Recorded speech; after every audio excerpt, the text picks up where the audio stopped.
এটা একটু মনোযোগ দিয়ে শোনেন, এই কথাটা ভুলে যায় না। আজকের লেকচারে যদি সব কথাও ভুলে যান, এই কথাটা ভুলেন না।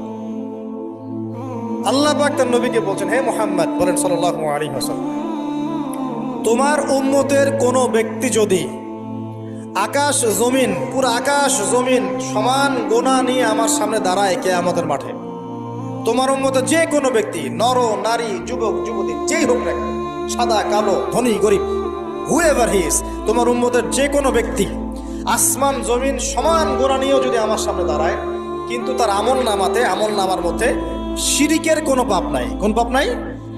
শিরিক তো বুঝি ভাই, আল্লাহর সাথে অংশীদার সাব্যস্ত করা। কিতাব তাওহীদ বইটা পড়ে নিয়ে, তো এখানে সব দেয়া আছে। শিরকের পাপ নাই, আসমান জমিন সমান পাপ দিয়ে ভর্তি। আমি আল্লাহ তার সামনে আসমান জমিন সমান ক্ষমা দয়া নিয়ে হাজির হব ইনশাআল্লাহ। মানে আল্লাহ পাক তাকে মাফ করে দিবেন ইনশাআল্লাহ।